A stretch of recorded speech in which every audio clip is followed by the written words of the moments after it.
Something's wrong. Our compass is spinning. The sky isn't right. And the sea, it doesn't look like the ocean. Lieutenant Charles Taylor's voice cracked over the radio.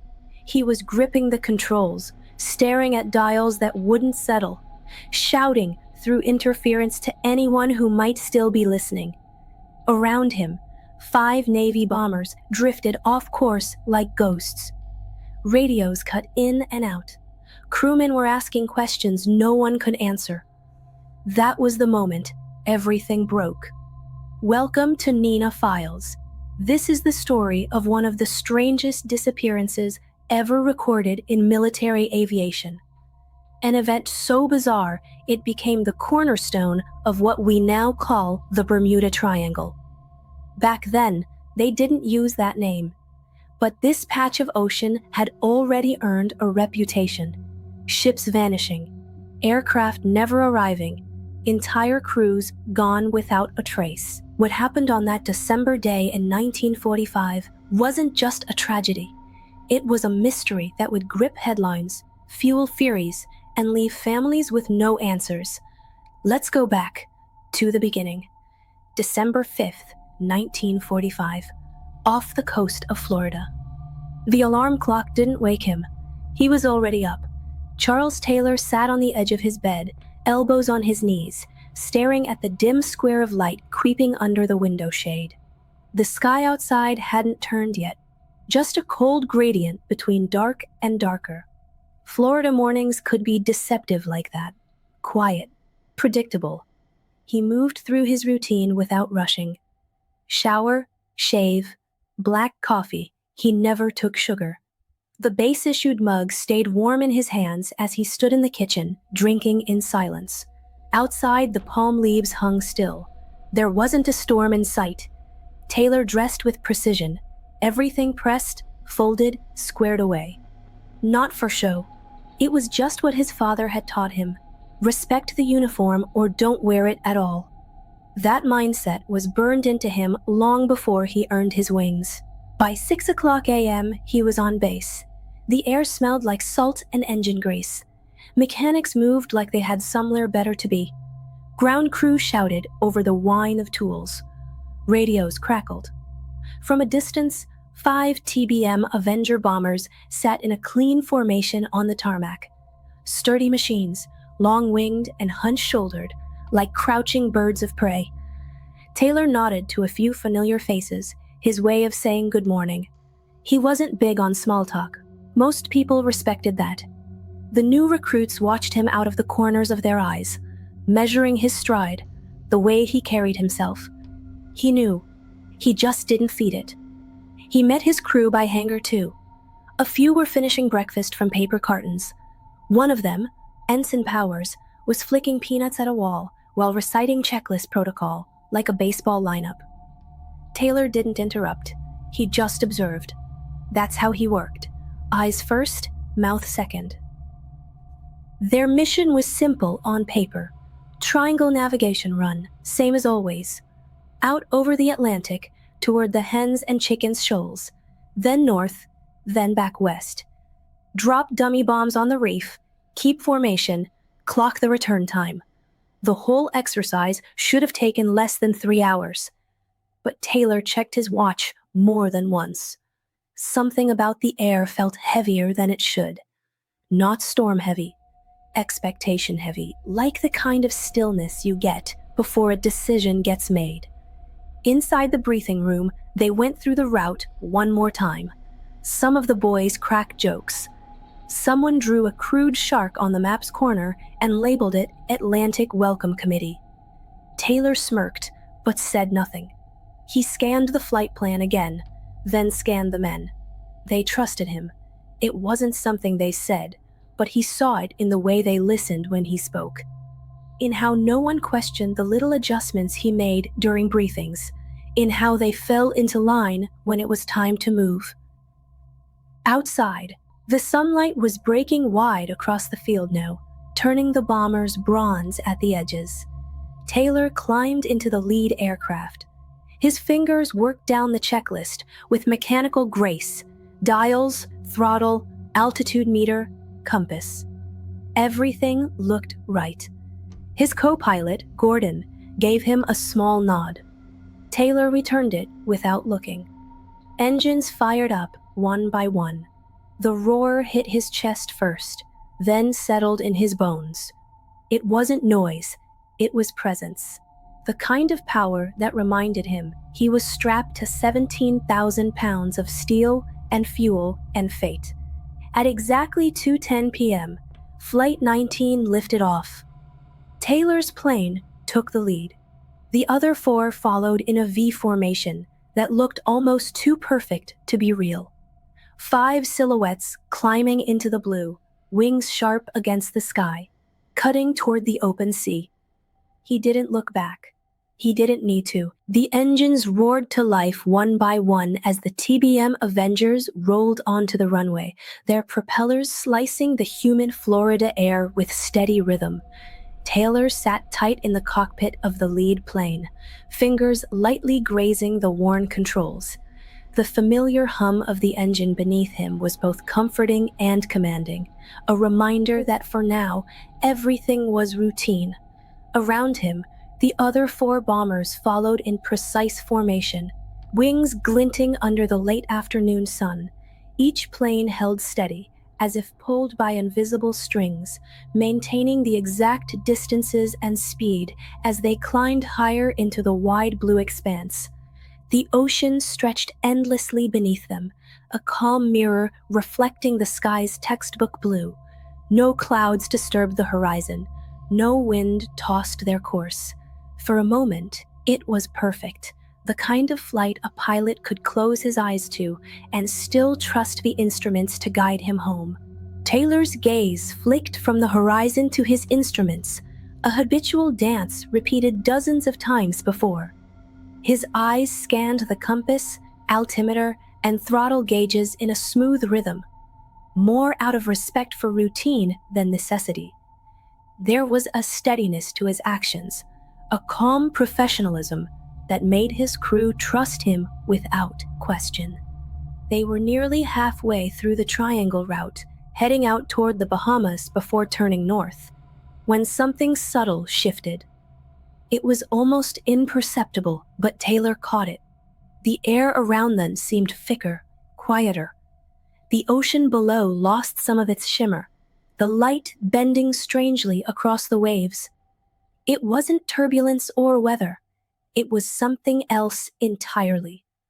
He tightened his grip on the controls and glanced sideways at his radio operator. The man met his eyes, a flicker of unease passing between them. No one spoke. There was no need to. The feeling settled into their bones. Minutes later, Taylor tapped the mic, his voice steady but with a hint of concern. He requested a position check. The response came back uncertain, static crackling over the line. The compass needle wobbled slightly, refusing to settle, as if lost in the invisible currents around them. Taylor's eyes narrowed, watching the spinning needle as the aircraft held its steady course. He adjusted the trim, shifting his weight in the seat, scanning desperately for any sign of familiar coastline, but all he saw was endless, unfamiliar water stretching to the horizon. A quiet dread began to seep in as he realized they could not identify their location. The radio chatter grew more frantic, the voices overlapping in confused bursts. Taylor's crew exchanged tense glances, their usual confidence beginning to fray at the edges. He glanced back toward the other planes, still holding formation, but with a noticeable tightness. Their faces, when glimpsed through the glass, reflected the same mounting anxiety. Taylor pressed the microphone again, issuing clear, calm commands to maintain formation, to stay focused. His tone was steady, but inside, a cold knot was tightening. Something was wrong, something no pilot wanted to admit. The instruments were failing. The land seemed to vanish, and the sky itself betrayed them. Behind him, the radio crackled with another uncertain call, then silence. Taylor's heart pounded beneath his flight jacket. He gripped the yoke harder, fingers white. The world outside had become a strange, uncharted place, and the steady hum of the engine felt suddenly fragile. Back on the ground, the Naval Operations Room hummed with routine. Officers sat clustered around maps pinned to walls, their eyes scanning for any sign of the returning planes. The air was thick with the low murmur of conversation, punctuated by the occasional clatter of boots or shuffle of papers. Most of the room was calm, just another ordinary afternoon at the base. Young dispatchers manned the phones, fingers poised over switches, waiting for the scheduled check-ins. A radio technician adjusted dials methodically, the faint static from distant transmissions filling the space like white noise. Then the phone rang. A junior operator answered with practiced efficiency, voice steady and polite as he spoke into the receiver. The message was brief but clear. Flight 19 was requesting position verification. At first, the operator dismissed it as routine, pilots double-checking coordinates, a normal part of any training run. But as the call stretched on, the tone shifted. There was hesitation, then confusion in the pilot's voice. The operator passed the details up the chain, officers exchanging quick glances. The calm in the room began to fray. Another call came in minutes later, the urgency unmistakable now. The voice on the other end spoke of instruments failing, compass needles spinning without reason. The sky looked wrong, clouds held in unnatural shapes, the ocean lost its familiar hue. Heads turned toward the radar screens, but the blips showed nothing unusual. The coordinates relayed by Flight 19 didn't match any known location. In the center of the room, a senior officer stood and barked orders, his face tight with concern. Men scrambled to trace the plane's path, cross-checking with weather reports and other aircraft in the area. Back in the cockpit of the lead plane, Taylor's knuckles whitened on the yoke. The radio chatter had become a steady buzz of fragmented words and hurried responses. His men's faces were taut with tension, the ease of their earlier banter replaced by a shared unease. Taylor leaned forward, fingers flicking switches, adjusting controls, trying to steady the instruments that no longer obeyed him. He glanced at the horizon, searching for a landmark, a hint, anything that might ground them. But the sea below was endless, unfamiliar, a puzzle with missing pieces. His breath tightened as another crackled message came through, a desperate plea for guidance, a fragment of panic bleeding through. Taylor's voice remained firm. "Stay close, keep formation, we figure this out together." But even as he spoke, he knew the line between order and chaos was thinning. The sky was closing in. The base had grown restless. Phones rang nonstop. Officers paced the operations room, faces drawn tight with worry. Orders were barked, radios monitored, and rescue crews readied. But no one could explain what was unfolding miles above the Atlantic. Back in the lead plane, Taylor's hands moved instinctively, checking gauges, flipping switches, searching for answers that didn't come. The familiar hum of the engine felt distant, as if swallowed by the thickening air. Outside, the sky began to change. What had once been a clear blue canvas shifted subtly, the light dimming and hues twisting into something unfamiliar. The horizon wavered, a distorted line between sea and sky that refused to settle. Taylor caught the glance of his co-pilot, eyes wide, breath shallow. The crew exchanged silent looks, each sensing the invisible weight pressing in around them. He gripped the radio tightly, his voice cracked slightly, betraying the calm he fought to maintain. "I'm losing my compass. We don't know where we are." Static hissed back, but no answers followed. Behind him, the other planes faltered, their formations splintering as uncertainty seeped into their movements. The ocean below was a cold, endless expanse, but above it, something colder lingered, an unseen force twisting their reality. Taylor's mind raced, picturing home, his family waiting, the life he knew slipping away with every passing minute. "We stay together," he whispered, more to himself than anyone else. "We don't break." The words hung fragile in the thinning air.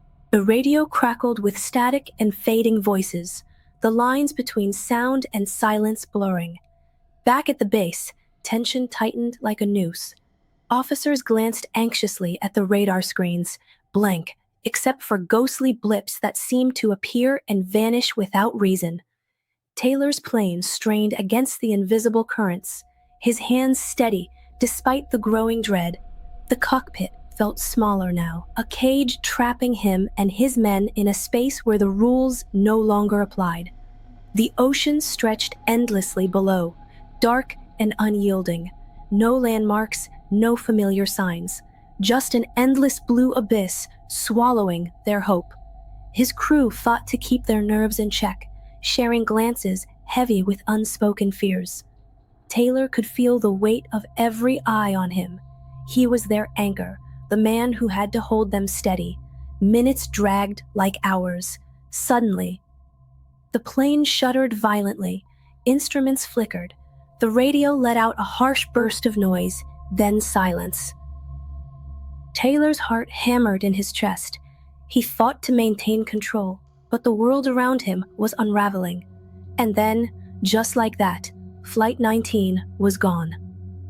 The last message had come through, then nothing.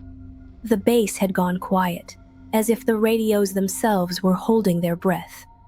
A young dispatcher, 20 years old, maybe, had taken the final words. He wrote them down in shaky handwriting and looked up, uncertain. The officer next to him leaned in, read the note once, then again. Neither of them said a word at first. It wasn't panic. Not yet. Just stillness. Lieutenant Taylor was no rookie. If anyone could recover control, it was him. So they waited. 10 minutes, then 20. Radio static stretching longer than it should have. The sun began to drop behind the hangars. Shadows stretched across the base floor. The air inside the operations room got colder, tighter. They tried again. More calls. No answers. Some of the junior officers paced. Others leaned over charts, trying to guess where the formation might have drifted. Compasses could fail. Navigation errors happened, but not like this. By 6:30 p.m., the mood had shifted. Desks clattered as they were cleared off. The higher-ranking officers started arriving. Coffee was poured, coats thrown over chairs. One by one, the search maps were rolled out across the tables. "Launch a search party," someone said quietly. 2 PBM Mariner flying boats were prepped and launched. One of them, tail number 5925, never returned.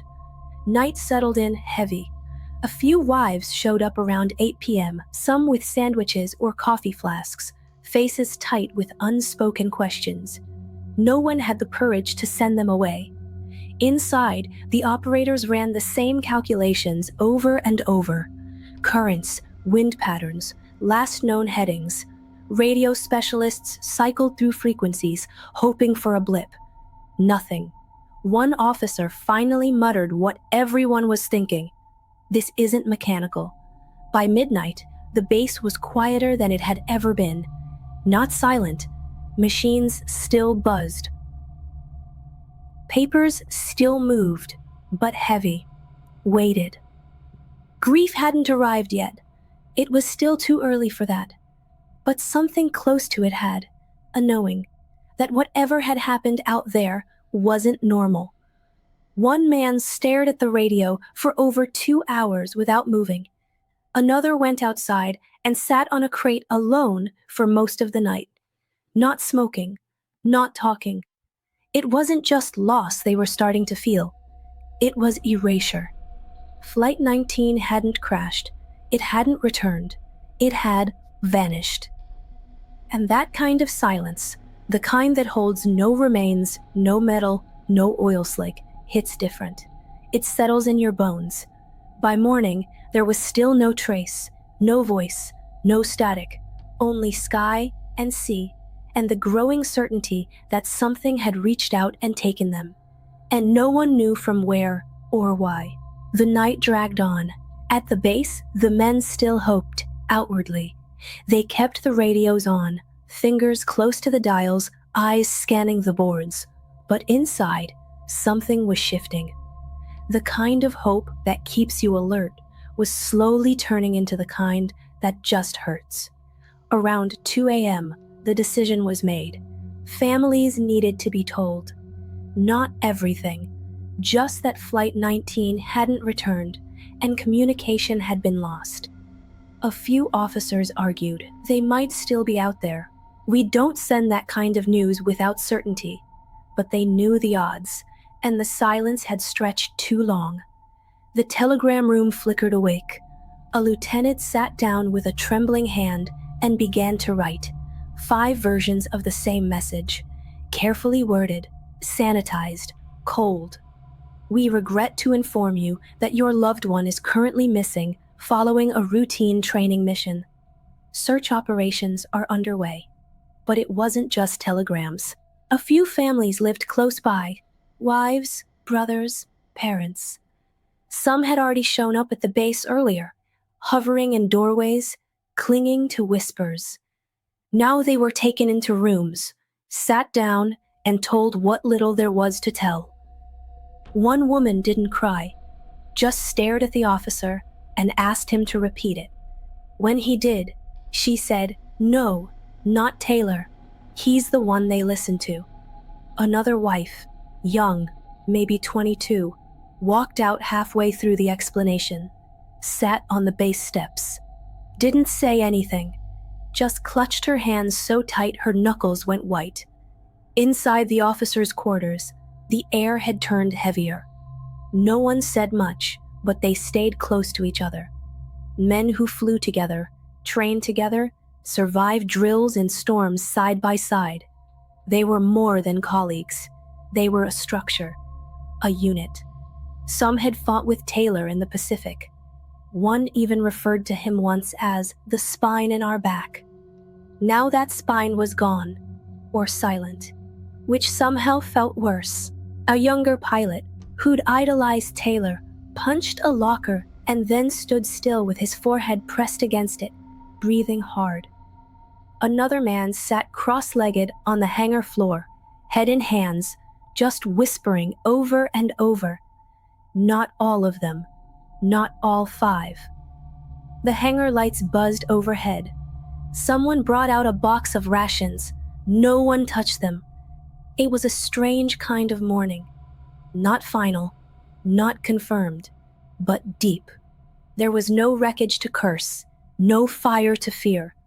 Only absence. One of the senior officers stood by the window, watching the dawn pull weak light over the tarmac. His voice cracked, barely above a whisper. There should have been something, even a signal, a flare, anything.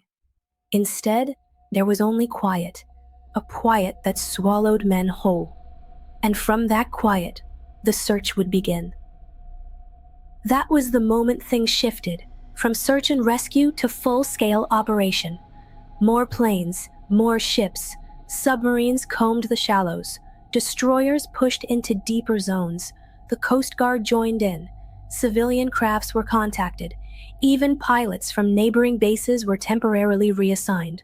They called in every available asset, over 300 aircraft, nearly 24 ships. Every inch of the triangle, from the Florida coast to the Bahamas and back again, was charted and flown over and over, and still not a scrap. No oil slicks, no debris, no bodies, not even a torn life vest. One pilot reported seeing something strange near the water, like a flash of metal, submerged then gone. Another reported a sudden magnetic interference near the last known coordinates of Flight 19. Instruments spiked, then cleared. The Atlantic stayed silent. Back at the base, hope began to rot into disbelief. Some of the crew kept checking their watches, calculating fuel estimates, muttering things like they had reserves, or Taylor was too sharp to go down cold. But even sharp men need ground beneath them, and Taylor had been in the air for too long. As night fell again, the storm clouds rolled in, not from the sky, but from inside the building. No one said it out loud, but they all knew. Something was wrong, not just with the planes, with the space itself. One officer, off record, said, "We weren't looking in water. We were looking into something else." After 3 days, the Navy issued a report. Status: missing. Cause: unknown. They kept flying over the triangle. For weeks, they kept looking, but nothing ever came back, and the ocean refused to speak. The days that followed were unlike any the station had seen before. After the final transmission faded into static, there was no order to stand down, no clear instruction to stop. Only a cold silence that stretched longer than anyone could bear. The search teams continued working well past protocol, eyes red, voices hoarse, scouring every inch of sea and sky, refusing to surrender to the impossible. Men who had known Taylor, who had flown beside him, paced the hangars like ghosts. Some remained at their desks, poring over logs and flight paths long after nightfall, surrounded by coffee cups and static maps, refusing to go home. They weren't just colleagues, they were brothers, men bonded not only by uniform, but by trust earned thousands of feet above the ocean, when a mistake could mean death. At the heart of it all was the grief no one could speak aloud. There were no bodies, no wreckage, not even a trail of oil. Just 19 men gone, and with them, a part of every man who remained behind. Families gathered near the base, some holding photographs, others still in denial, asking questions the officers had no way to answer. Mothers stood quietly in the back, their eyes never leaving the gate. Wives waited beside payphones, hoping the next ring might change everything. Children clutched folded flags they didn't understand.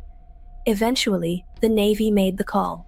The search, exhaustive, relentless, was called off, not because they gave up, but because there was nothing left to chase. Even then, some stayed behind. A few officers refused to believe it was over. They stared at weather data, studied mechanical reports, played and replayed the final words over and over again, trying to hear something they had missed. One of the search pilots, a quiet man who'd spent his life in the air, would later say, "The ocean gave us nothing.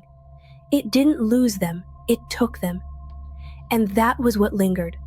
It wasn't just the disappearance, it was the refusal.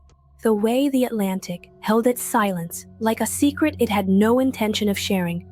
Some say it was a mechanical failure. Others point to freak weather. A few blame human error.